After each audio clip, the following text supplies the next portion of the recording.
Grade plastic है जो गर्म खाने के लिए नहीं बना है, वो हल्की क्वालिटी का प्लास्टिक रहता है। तो जब हम उसमें गर्म चीज डालते हैं तो उसके पार्टिकल्स निकलना शुरू हो जाते हैं।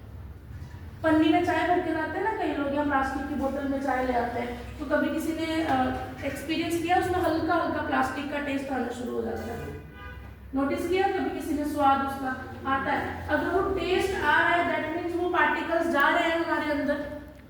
अब प्लास्टिक हमारे अंदर जाएगा तो क्या प्लास्टिक बॉडी डाइजेस्ट करेगी, पचाएगी? हमारी बॉडी खाना पचा सकती है ना। अब केमिकल है तो वो क्या है, अलग होना शुरू हो जाता है, अंदर ही रहेगा।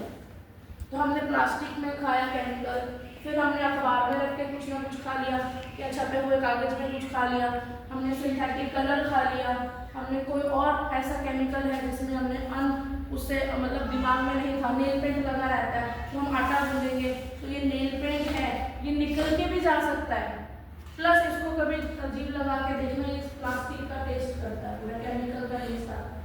तो जब आटा गूंदेंगे तो ये लगेगा, तो यहाँ से भी केमिकल अंदर चला गया। अब कुछ केमिकल्स हम लोग बर्तन धोने के लिए इस्तेमाल करते हैं रेस्टोरेंट में, क्लोरीन वगैरह सब्जी धोने के लिए इस्तेमाल करते हैं, या और तरह के केमिकल्स हैं। अब उस पर जितना अमाउंट लिखा गया है,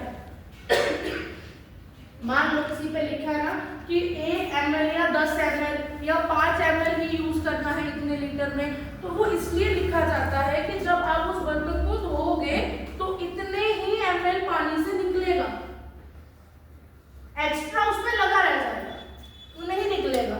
अब वो रह गया तो वो खाने के साथ हमारे अंदर जाएगा। अब समझ रहे हैं कि हमने कितनी जगह से केमिकल खाना शुरू कर दिया और कितने सालों से खा रहे हैं। तो कैंसर जैसी बीमारियां आना तो इजी है, बाहर से नहीं आता कुछ, हम ही लोग लेके आते हैं, ठीक है। तो कहने का मतलब प्लास्टिक के बर्तन की पहचान कीजिए, बच्चों के टिफिन लेके आते हैं हम, वो पहचान करके लेके आइए कि फूड ग्रेड होना चाहिए। अदरवाइज सबसे बढ़िया है स्टील, स्टील से ऊपर कुछ नहीं है। आप लोग स्टील यूज कीजिए, कांच के बर्तन यूज कर लीजिए, मिट्टी के कर लो, पित्तल और तांबे के भी करते हैं, पर उनके साथ कुछ ना कुछ प्रिकॉशन लेना पड़ता है कि तांबे का बर्तन है तो कैसे इस्तेमाल करना है, पित्तल का है तो कैसे इस्तेमाल करना है। अदरवाइज इनमें कोई दिक्कत नहीं है। पर प्लास्टिक के बर्तन एक सहूलत के लिए आए थे, एक फैसिलिटी के लिए आए थे, तो हमने उसको आदत बना लिया, हमने फैशन बना लिया, तो उसको सहूलत ही रखिए, ठीक है। नहीं क्यों आया था प्लास्टिक, डिस्पोजल क्यों आया था कि हम हर जगह पे स्टील का बर्तन खा के नहीं लेके जा सकते।